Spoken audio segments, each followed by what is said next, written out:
Story name: Stargate. Shared by Odd Directions.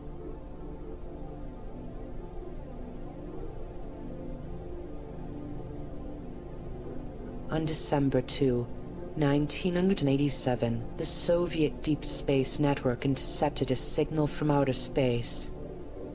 It was initially detected by the Galen-Kier T-70 radio telescope and later corroborated by other telescopes in the network.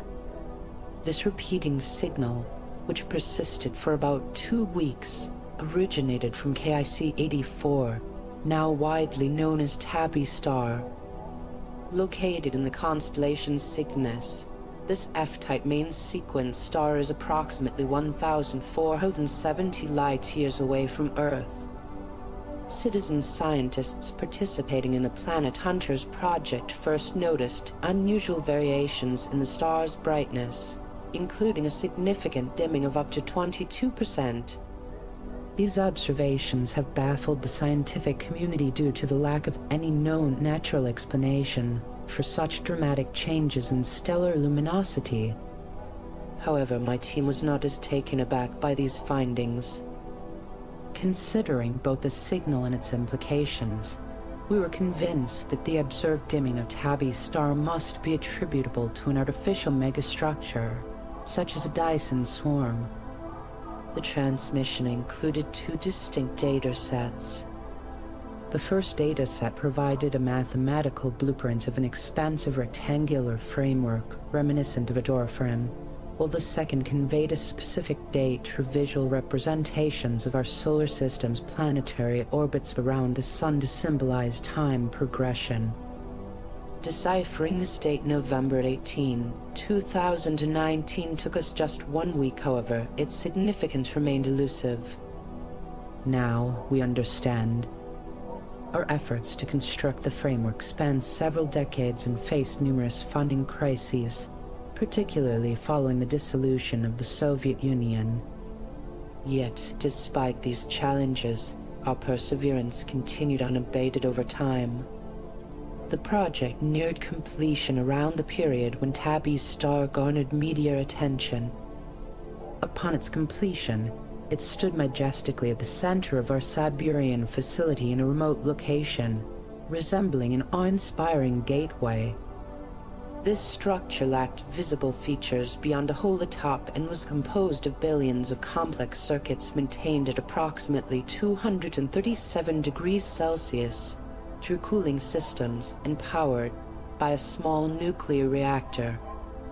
Even with the chill from both the dilution refrigerators and the severe external climate making the entire facility feel like Antarctica, I felt a nervous sweat when we were ready to initiate power for the first time. But nothing happened.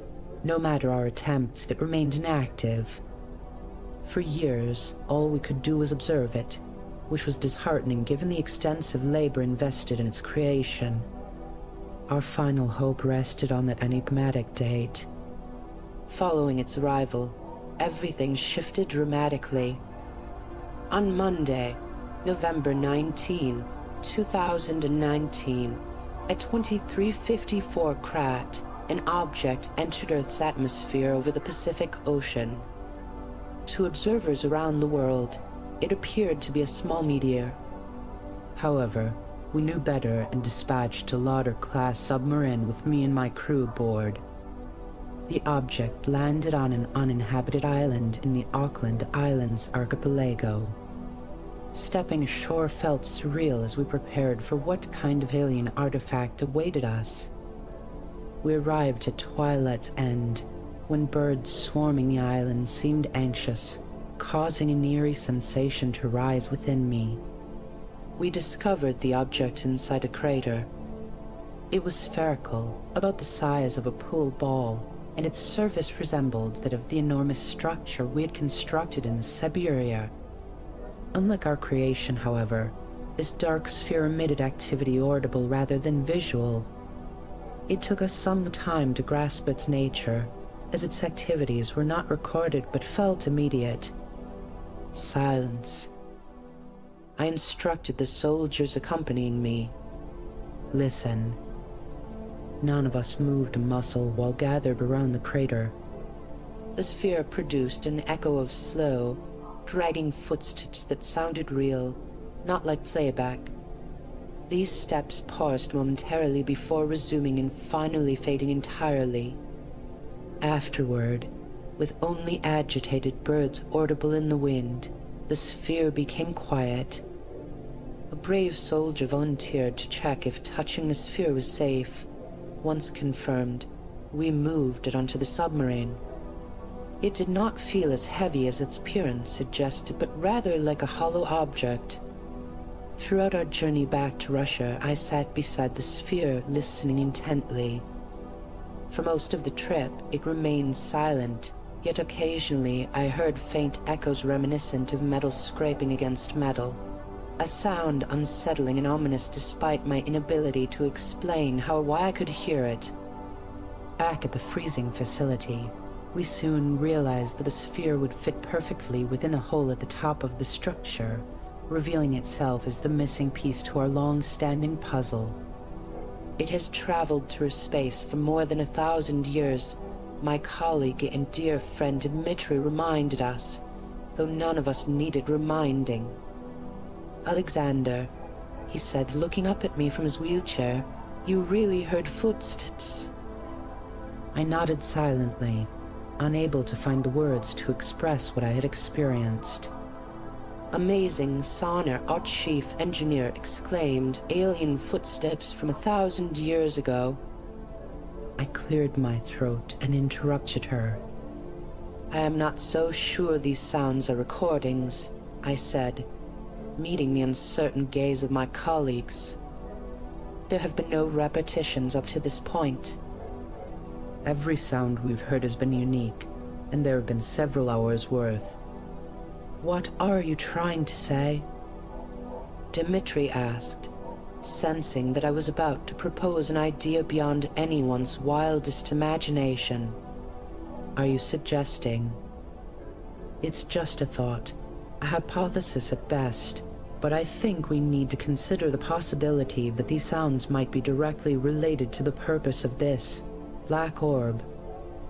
The structure is clearly designed as a doorway, and it seems likely that this spherical component will serve as the key to opening that portal.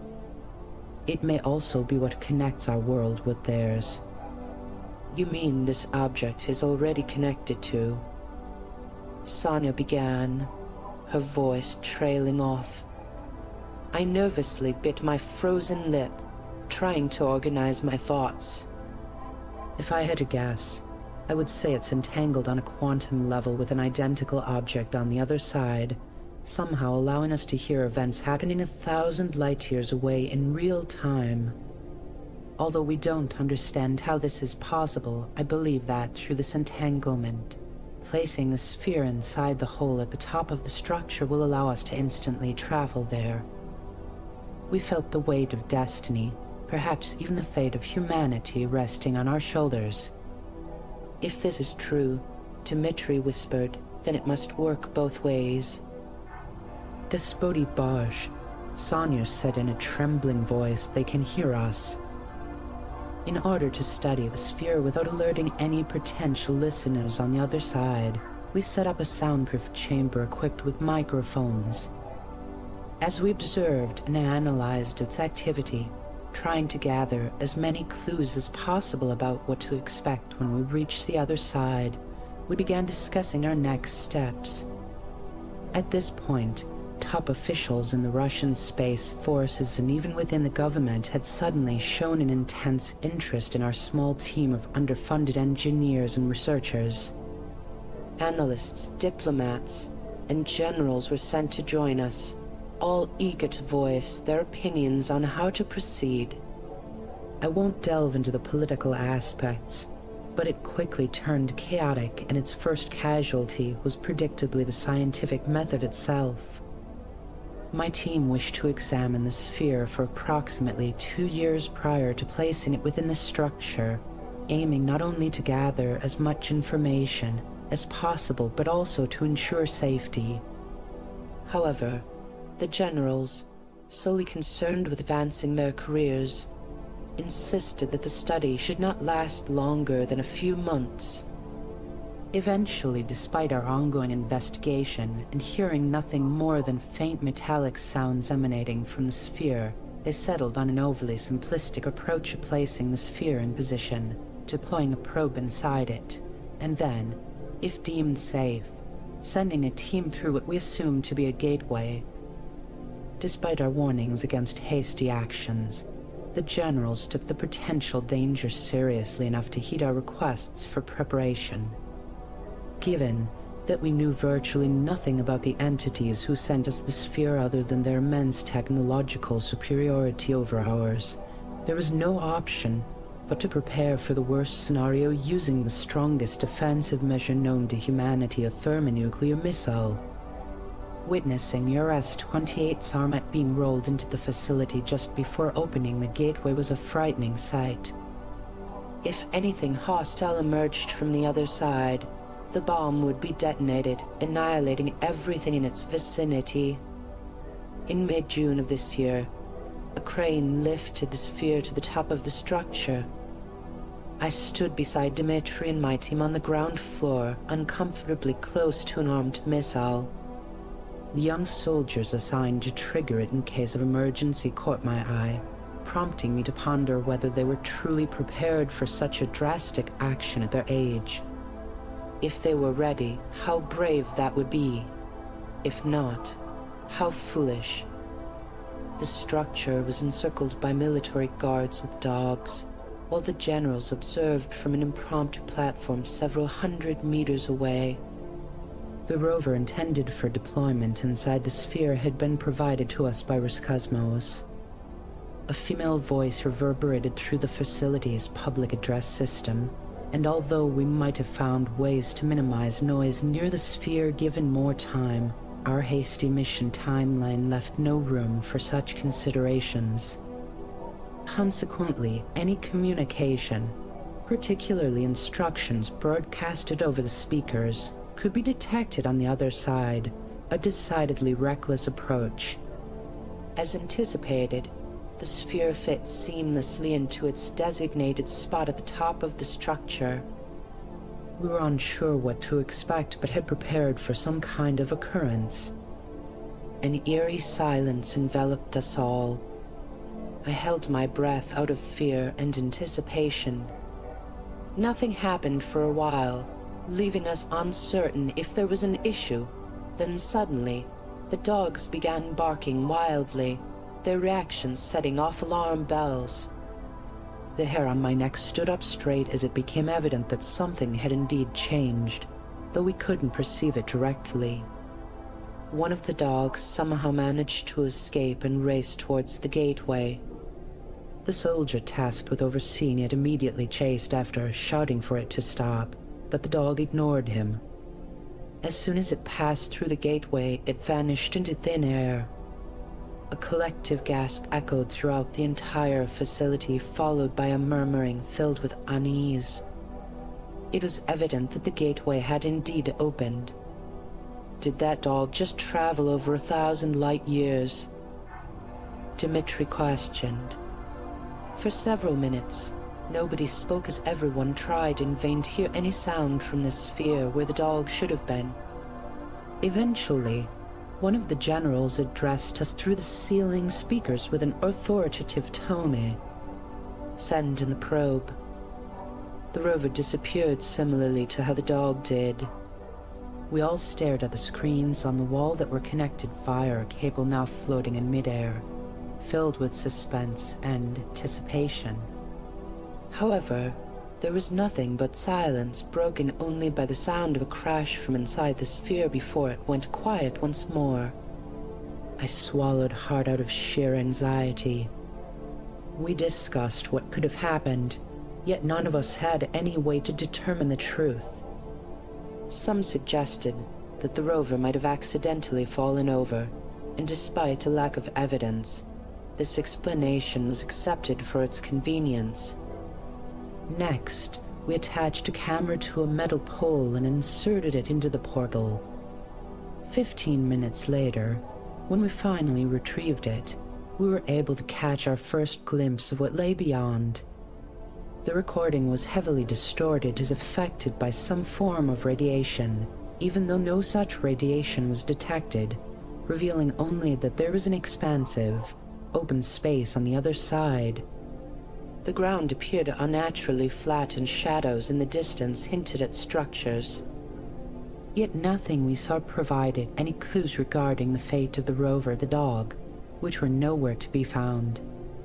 I had to argue strenuously for Dimitri's inclusion in the final team that would venture through the gateway.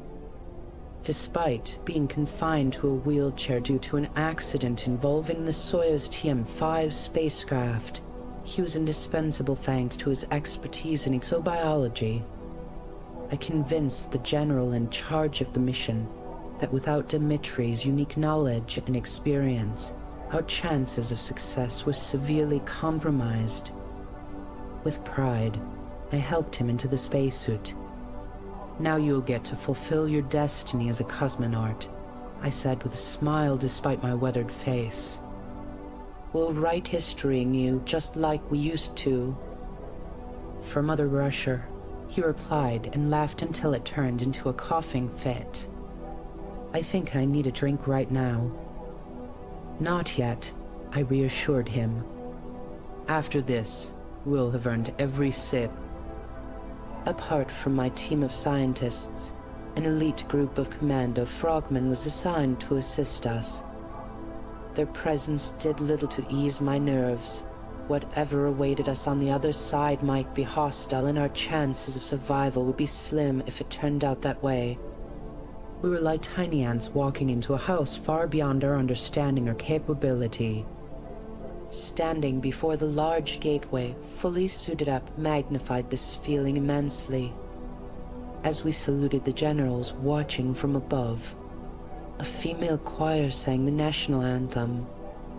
All this grandeur, I whispered to Dimitri and patted his shoulder. It's all just masking how utterly insignificant we are compared to the ancient enigmas we're about to confront. The commando next to me struggled inside his bulky suit to cross himself. I nodded at him in an attempt to bolster his confidence. He didn't need to know that his weapon would be useless against whatever lay ahead. All I could hear through my helmet was my own rapid breathing, revealing just how terrified I truly was, and the intermittent radio chatter. "Proceed," instructed the general, clearing his throat before continuing in a softer voice, "Make Russia and all of humanity proud." I took a deep breath, preparing myself for what lay ahead. Dimitri grabbed his wheelchair and pushed himself towards the gateway with determination. I paused momentarily and glanced back at the group behind me, realizing that within minutes they would be thousands of light years away from us, a concept too overwhelming to fully grasp. "Alexander," Sonia said softly but urgently. "It's time." I assisted her in carrying a metal crate filled with equipment, finding comfort in walking beside her as we approached the gateway. Even though my space suit provided protection against the freezing cold, I could still feel the intense chill emanating from the frozen threshold. The gold visor on my helmet fogged up instantly due to my icy breath. We came to a halt directly before the invisible barrier. That single minute felt like an eternity as we stood there in silence. Behind the gateway, all I saw was the wall at the other end of the facility. No visual cues or even slight vibrations hinted at what lay beyond.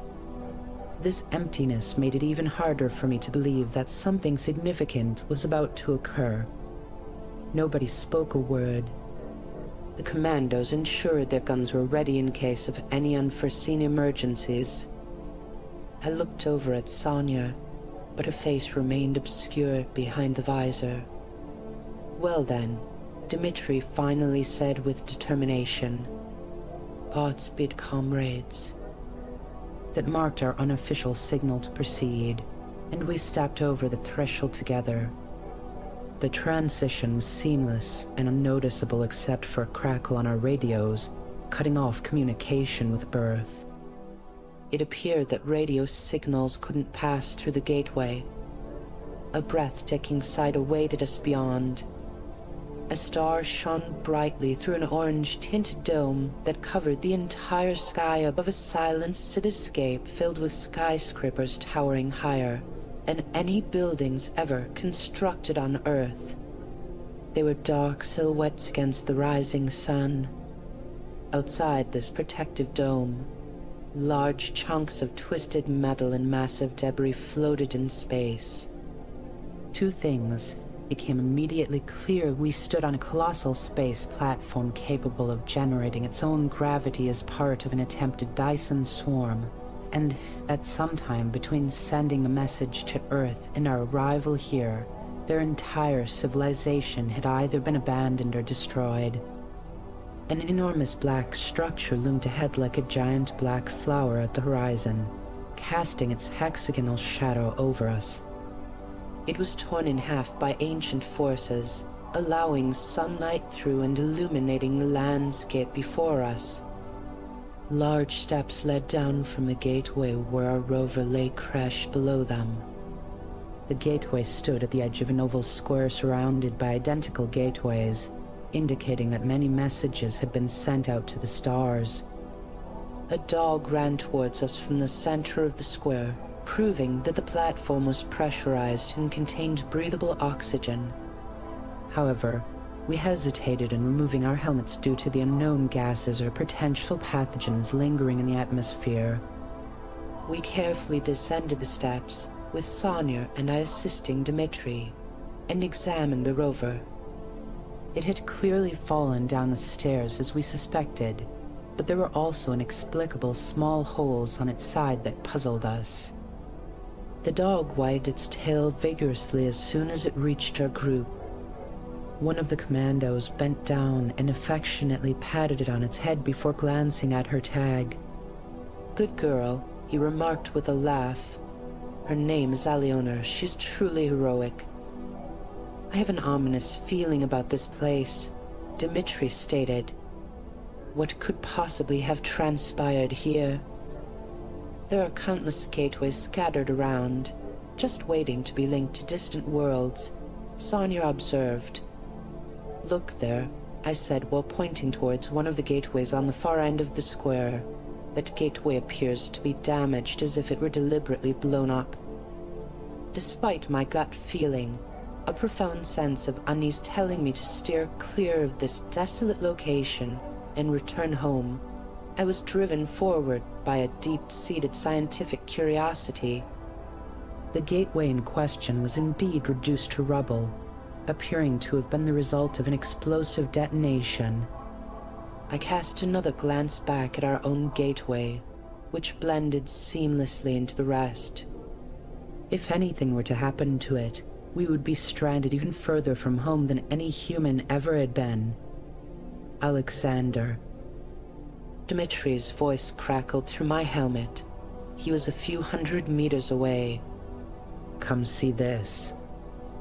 The ground was littered with enormous bones that seemed fossilized in time. Sonia assisted us in collecting smaller fragments while the commandos patrolled the area, their movements vigilant and wary of potential threats. The brutal fossils were pockmarked by countless small holes, as though they had been consumed by some form of worm at one point.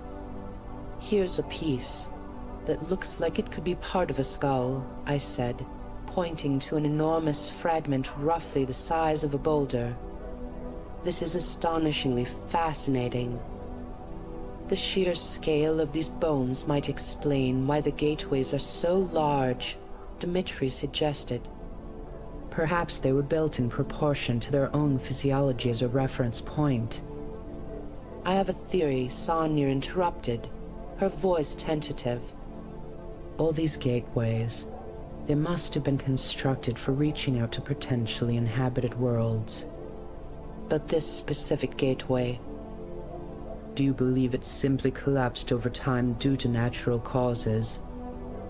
I queried. "Perhaps they invited something unfriendly," she replied, her tone grave and somber. And what about the beings that built these gateways? Dmitri inquired with a shiver running down his spine. Could this mysterious entity be more powerful than them? I took a deep breath, my chest heaving with unease. If so, I began, the question becomes, what happened to those who destroyed it?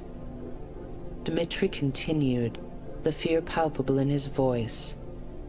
I think we should return, and Sonia started to say but was cut off by shouts from the commandos instructing us to take cover behind them. It seemed they had yet to grasp our capabilities here. From a broad, desolate street leading into the square emerged a towering figure as tall as a building. Its slow, limping gait indicated it had been moving towards us for quite some time. The being's body was thin and gray, riddled with bleeding holes. Its head was colossal, resembling one of the fossilized skulls we had found nearby, with 10 or more tiny eyes covering its entire face. There appeared to be no mouth or nose, only those unblinking eyes. As it moved its long arms in a manner suggesting it wanted us to leave, I couldn't discern whether there was any aggression behind its actions. Mother of God, Dmitri whispered in disbelief, his voice trembling with fear. This isn't right. Please, Alexander, take me back. The dog barked wildly, its frantic barks adding to the chaos as the commando scrambled and prepared to fire out of sheer panic. I quickly moved towards Dmitri's wheelchair and instructed everyone to retreat to our gateway. However, just before we could make a move, the alien creature collapsed suddenly and fell forward, kicking up a thick cloud of dust upon hitting the ground. We stood there in silence for several minutes, watching its apparently lifeless body with growing dread. My heart was pounding fiercely in my chest, and I could feel my pulse throbbing loudly at my temples. An ominous echo of something heavy falling to the ground somewhere far off reached our ears, amplifying the already unsettling atmosphere. The uneasy feeling from earlier had escalated into a profound sense of dread, mixed with an uncanny sensation that we were being watched. Suddenly, there was a brief twitch in what appeared to be the dead body's muscles. Before anyone could react, creatures began emerging through every possible opening in its skin and even through its many eye sockets. It's nearly impossible to describe the horrifying spectacle unfolding before us. These beings looked like oversized black centipedes, their segmented bodies writhing grotesquely as they escaped. One of the larger ones forced itself out through the mouth of the body, prompting a terrified scream from everyone present. At that repulsive moment, the commandos opened fire without hesitation. The combos on spaceships made movement nearly impossible, and it felt like running in a nightmare where no matter how hard you tried, you never seemed to gain any speed. Arthropodic creatures swarmed towards us with terrifying speed. One smaller creature crawled into the suit of one of the commandos, entering through his mouth and exiting through an eye socket while devouring its way out. Another larger beast smashed the visor of another commando and tore off his head, leaving his spine still attached to it. I didn't flee for personal survival or even to save my friend's life. I ran with a singular purpose, to protect humanity from the same fate that had befallen those around KIC-84, to ensure that mankind wouldn't suffer the same devastating consequences, and to secure the safety of myself and my companion from these monstrous predators. Even larger creatures, as enormous as trains, began appearing out of their hidden spots within the dark city. The dog ran ahead of us all and was the first one to reach our gateway. Just as I approached Dmitri's wheelchair with the intention of dragging it up the stairs, it fell over. Some of these grotesque beings sprinted past us, seemingly more interested in reaching the other side through the gateway than harming us. Bending down, I reached for Dimitri's hand and helped him back into his wheelchair, assisted by Sonia, who had rushed to our aid. As we started dragging the chair up the stairs, an increasing number of creatures began pouring through the gateway with no signs that the nuclear device had been detonated. Why haven't they set off the nuke? I shouted in frustration and fear.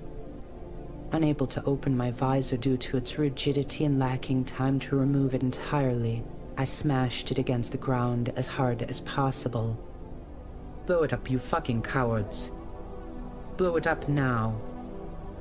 I screamed towards the sphere with all my might.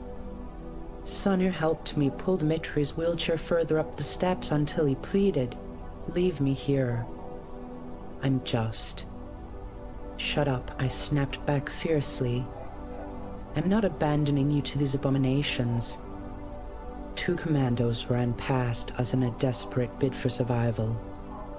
One managed to make it through the gateway, only to have his decapitated body thrown back moments later.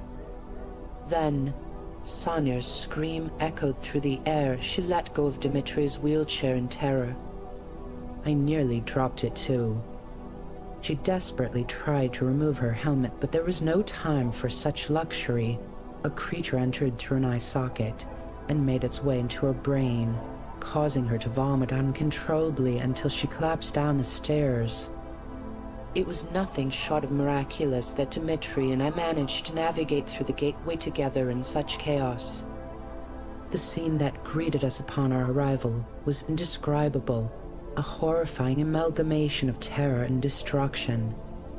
Women from the choir were being violently torn apart, while guards wildly fired their weapons at each other, naively aiming for the monstrous creatures instead of focusing on their true threat. The soldiers responsible for operating the missile launcher had vanished without a trace, likely fleeing as soon as the first centipede emerged through the gateway. Apart from 1 or 2 lifeless bodies sprawled across the ground, there was no sign of the generals anywhere in sight. However, outside helicopters were beginning to take off, making it clear where their leaders had gone. As I dodged the chaos, walls zigzagging through the carnage with Dimitri in tow, my visor's glass repeatedly sliced into my chest underneath my protective suit. Despite the dire circumstances, we managed to keep communication via our helmets' radios.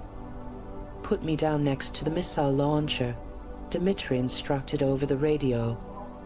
"What are you thinking?" I questioned, even though I understood his intentions perfectly. "We need both of us here. There's no point in risking both our lives," he calmly replied. "Alexander, you must survive." "I won't make it out alive if we succeed," I argued vehemently. "That's the whole point." "Try anyway," Dimitri urged. "You can still walk, I can't." I hesitated briefly next to the missile launcher, unsure of what to say. "Take your time," Dimitri stated matter-of-factly. "But only if they don't get too close to me first." "No room for goodbyes now, my friend. Just run." With tears blurring my vision from a sense of shame and grief, I obeyed his command and raced towards one of the helicopters that was just lifting off. Inside, I found a general's wife with her young son. She had brought him there against protocol to witness history being made. The boy seemed dazed but kept calm thanks to a dog lying under his legs. "You saved her," I told the child as the helicopter ascended into the sky, trying to force out a smile through my grief. "You're truly a hero, young man." As we rose higher and the facility shrank below us, my worry grew with each passing moment about Dimitri's fate. About 1 kilometer away, the blinding light of the nuclear explosion filled our view. I can't recall much after that, The shockwave must have been intense. I awoke in Oymyakin, a rural locality far from the disaster site. Locals informed me they had found the wreckage of the helicopter in one of the valleys near town. The boy and his dog survived, but unfortunately, the mother and pilot perished. Villagers saw the mushroom cloud rising above the horizon, though no one else would have been able to view it given its remote location. Higher radiation levels were detected over Scandinavia days later, yet the government remained silent about the incident's cause. Initially, I believed everything would return to normal, that we had successfully averted global catastrophe and ensured life's survival on Earth. But last week, I learned Aliona had collapsed outside with one of her eyes missing.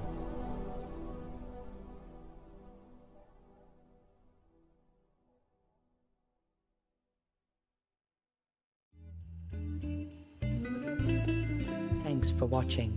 If you enjoyed this video, don't forget to give it a thumbs up and subscribe to the channel for more. Hit the bell icon so you never miss an update. See you in the next one.